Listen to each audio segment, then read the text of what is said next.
Good morning, and welcome back to the channel.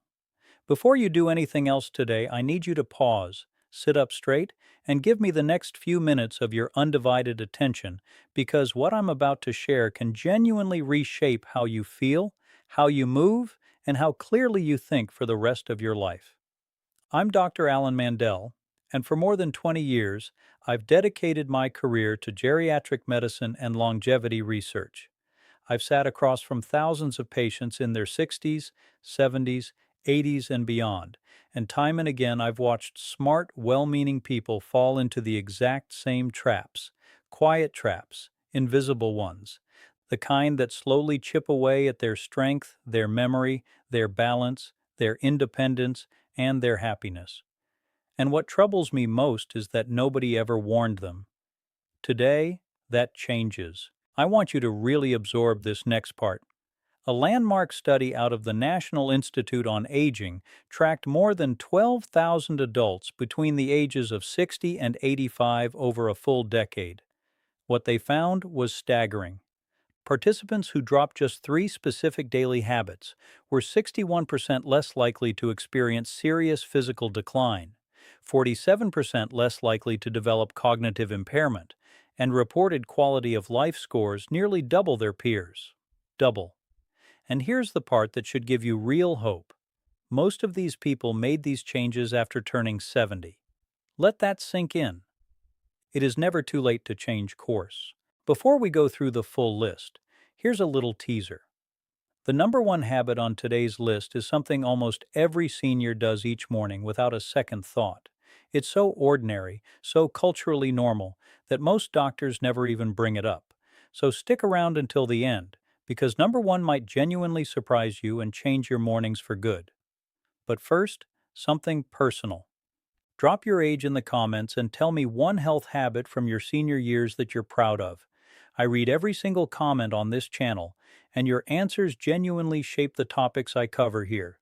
So take a moment, leave a comment, and let's build this community together. Now let's dive in. We're counting down from 7 to 1, from important all the way to truly life-changing. Number 7, eating 3 big meals a day. I know, this one sounds completely harmless.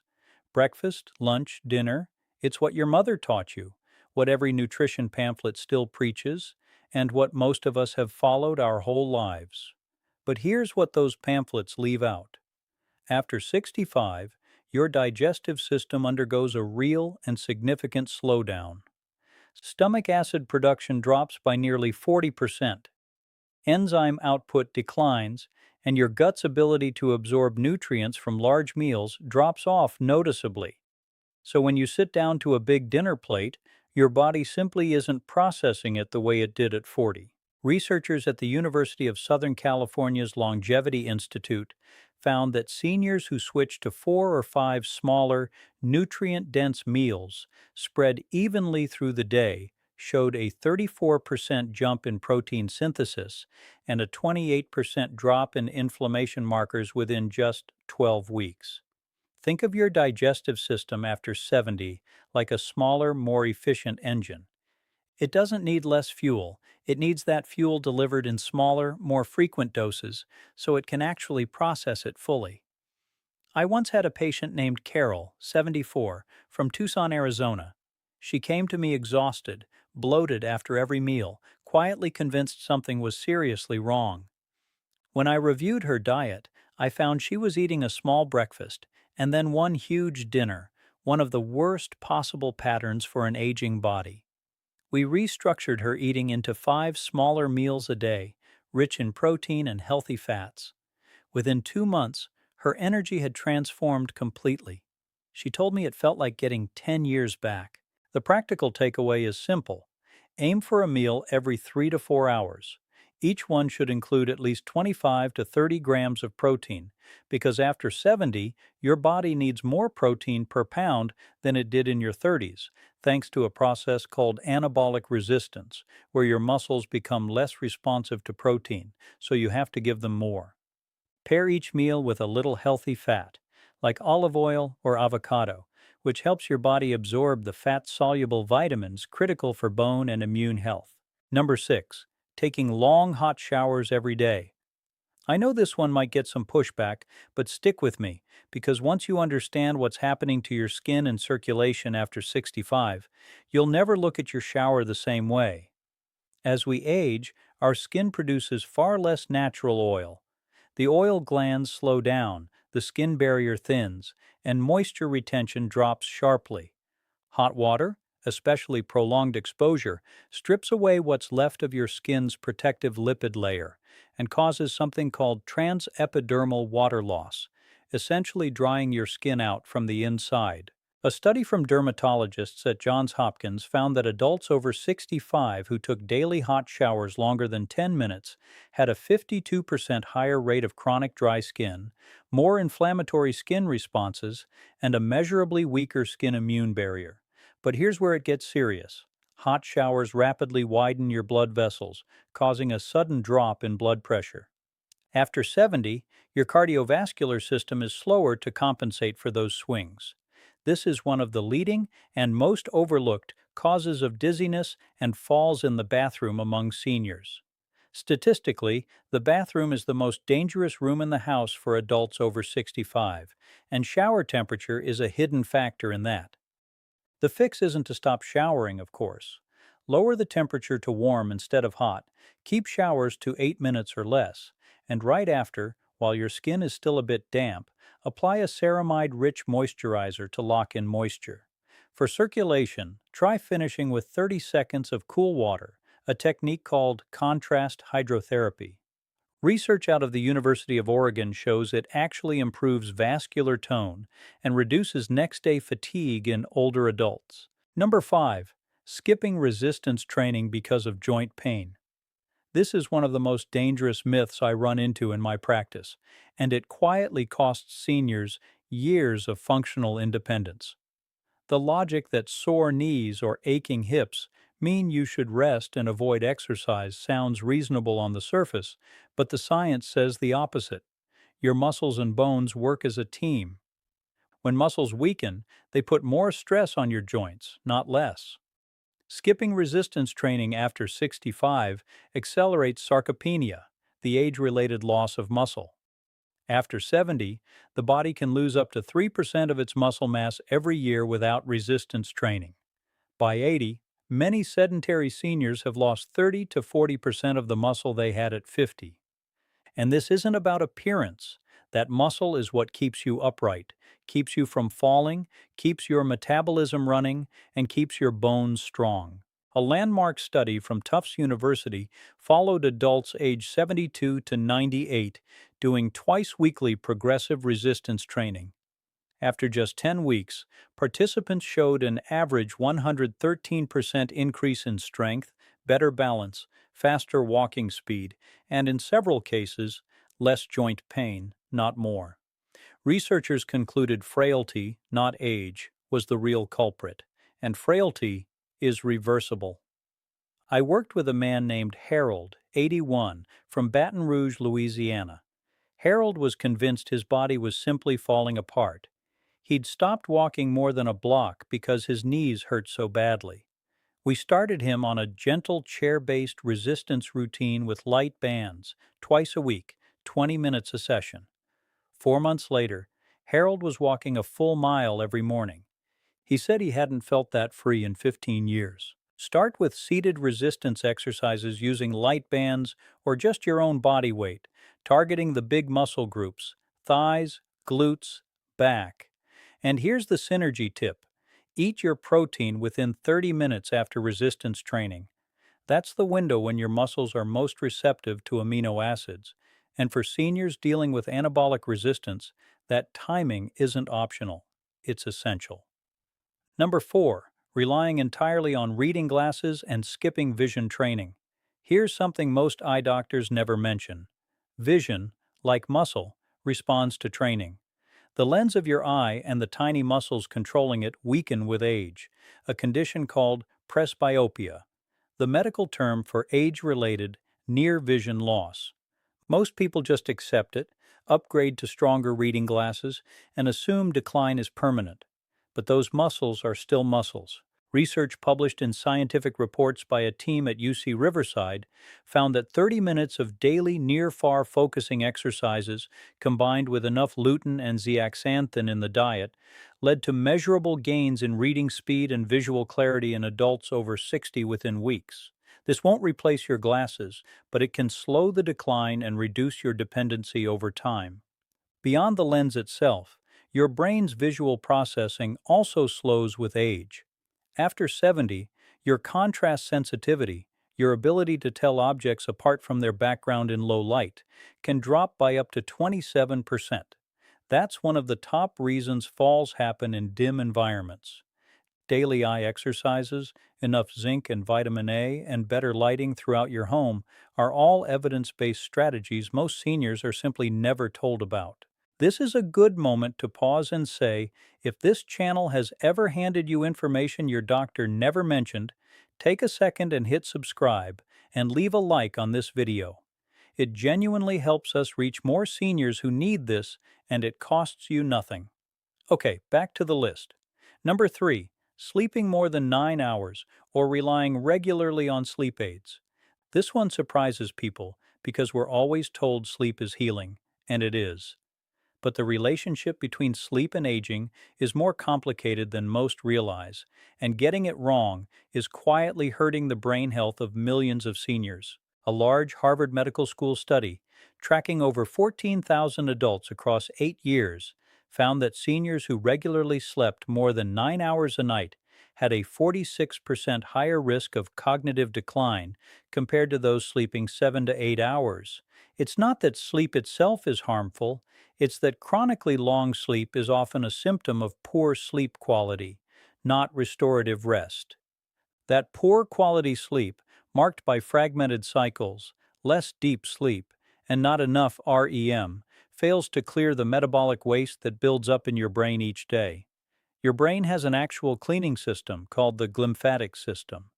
Picture a nighttime cleaning crew washing through your brain, clearing out debris, including the amyloid plaques linked to Alzheimer's. But that system only works well during deep sleep stages, and it's most active in the first 6 to 7 hours. Spending 9 or 10 hours in bed often just means extra hours of fragmented light sleep that does almost none of this important cleaning. As for sleep aids, including over-the-counter antihistamine-based ones, the research is genuinely concerning. A study in JAMA Internal Medicine found a strong correlation between regular use of anticholinergic sleep aids and higher dementia risk in older adults. These drugs cross the blood-brain barrier and reduce acetylcholine, the key neurotransmitter for memory and cognition, and with repeated use, they can produce lasting changes in brain chemistry. I had a patient named Diane, 78, from Portland, Oregon. She was sleeping 10 hours a night and still waking up exhausted. She'd been on a common sleep aid for 3 years. When we ran cognitive assessments, her scores had been quietly slipping. We carefully weaned her off the medication, set a strict 7-hour sleep window, added magnesium glycinate before bed, and cleaned up her sleep hygiene. Within 4 months, her cognitive scores improved. Her energy came back, and she told me the fog she'd lived in for years had finally started to lift. If sleep is a struggle for you, keep consistent sleep and wake times every day. A cool bedroom between 65 and 67 degrees Fahrenheit, no screens for 60 minutes before bed, and 200 to 400 milligrams of magnesium glycinate 30 minutes before sleep. Pair that with chamomile or passion flower tea, which supports GABA, your brain's calming neurotransmitter, without the risky side effects. Number 2, drinking less water because you don't feel thirsty. This may be the single most overlooked health crisis among seniors worldwide, and it's dangerous precisely because it's invisible. You don't feel it happening. Here's the biology. As we age, the hypothalamus, the brain region that regulates thirst, becomes progressively less sensitive. By 70, most adults have a noticeably blunted thirst response, meaning you can be clinically dehydrated and feel completely fine. Your body simply isn't sending the warning signals it once did. A study in the European Journal of Clinical Nutrition found that up to 40% of community dwelling seniors over 70 are chronically, mildly dehydrated and have no idea. You might wonder if mild dehydration really matters that much. The answer is troubling. Even mild chronic dehydration in seniors is linked to a 30% jump in urinary tract infections, a leading cause of sudden cognitive decline and hospitalization in older adults. It raises the risk of kidney stones, constipation, and dangerous concentration of medications in the blood, since many common drugs are water soluble and depend on proper hydration to maintain safe blood levels, and it directly impairs cognitive function. Research from King's College London found that even 1 to 2% dehydration, which you cannot feel, measurably reduces short-term memory, concentration, and reaction time in older adults. Your skin, joints, spinal discs, and eyes all depend on adequate hydration to function well.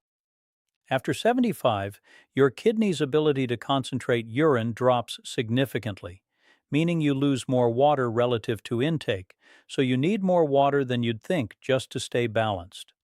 Most seniors should aim for a minimum of 6 to 8 cups of water daily, spread evenly rather than consumed all at once. A practical trick: keep a 32-ounce water bottle in sight at all times and commit to finishing it twice by day's end. Add a small pinch of Himalayan salt or a sugar-free electrolyte mix to 1 glass daily for better cellular absorption.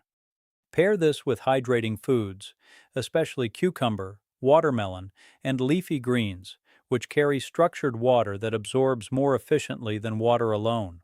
And now, the moment I promised you, number 1. The one thing nearly every senior does each morning that's quietly undermining their health, brain, and independence. And that thing is sitting down within 30 minutes of waking up. I know you didn't see that coming. Here's what the science shows, and it's genuinely remarkable.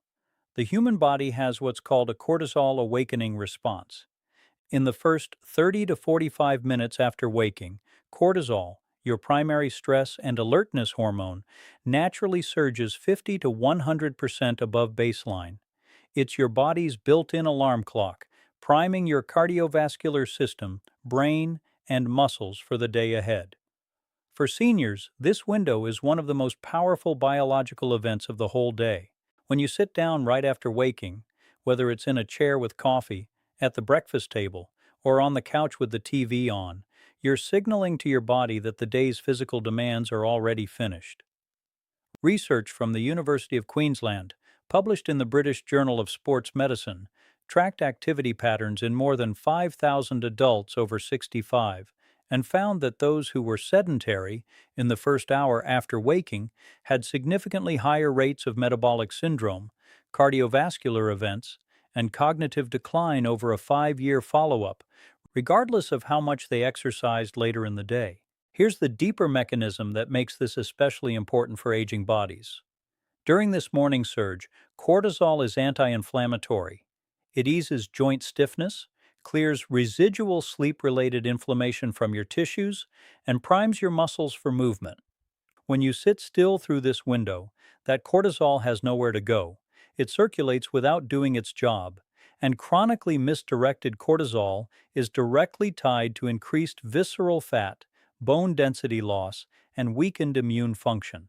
On top of that, the 30 to 45 minutes after waking is exactly when your muscles are most responsive to movement-triggered signals for growth and repair. Research from Maastricht University in the Netherlands found that light physical activity right after waking boosted muscle protein synthesis for the entire day in adults over 65, even when the movement was gentle and brief. We're talking about a 10-minute slow walk, some light stretching, or simple standing exercises, gentle movement that wakes the body the way it's designed to wake. Let me tell you about Frank. Frank was 77, from Nashville, Tennessee. Retired for 12 years, he'd settled into a deeply ingrained routine. Wake up, pour coffee, sit in his recliner, watch the morning news for an hour, then eat breakfast. He told me he had no energy. His joints ached for the first 2 hours of every day, and he felt foggy until early afternoon. His blood work showed elevated inflammation markers, pre-diabetic glucose levels, and low testosterone for his age. We made one single change. For 21 days, Frank committed to a 10-minute walk outside within 15 minutes of waking, before the coffee, before the chair, before the TV. Then he'd come back and have breakfast, coffee, whatever he wanted. Within 3 weeks, Frank called my office, and I'll never forget what he said. He said, "Dr. Lee, I feel like someone flipped a light back on inside me." His morning joint stiffness had eased dramatically, his midday energy had improved, and his fasting glucose had dropped. One change, 10 minutes, 21 days. The synergy pairing here is natural light. The moment you step outside or stand near a bright window during that morning movement, you trigger a serotonin release perfectly timed with the cortisol awakening response. This combination sets your circadian rhythm for the whole day, improves nighttime melatonin production, stabilizes mood, and has been shown in multiple studies to reduce the risk of seasonal depression in older adults. Morning movement paired with morning light is one of the most powerful, free, side effect free interventions in all of longevity medicine, and almost nobody talks about it. All the studies I mentioned today are linked in the description below, and I genuinely encourage you to read them. Now let me bring this home for you, because this isn't just about biology and statistics. This is about your life, about whether you spend the next decade watching it go by from a chair, or whether you're present, capable, independent, and genuinely alive in every room you walk into. I've watched patients in their late 80s reverse conditions their previous doctors called permanent. I've watched people who could barely cross a parking lot become daily walkers within months. I've watched cognitive clarity return to people who had started to fear their own minds. And in every single case, the turning point wasn't a medication, a surgery, or a miracle. It was information, applied consistently. You now have that information. 7 changes.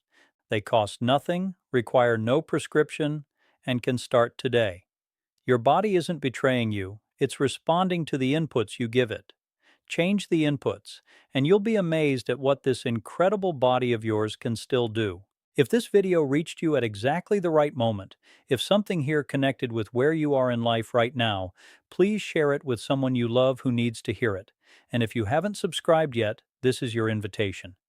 We publish new, research-backed content every week, made specifically for adults over 60 who refuse to accept that decline is inevitable, because it isn't. Subscribe, turn on the notification bell, and join a community of people choosing to live fully at every age. Now I want to hear from you in the comments. Which of these 7 habits are you going to work on first? And what's one thing you've already changed in your senior years that made a real difference? I'll be reading every single response, and your story might inspire the next video. Take care of yourself, my friend. I'll see you in the next one.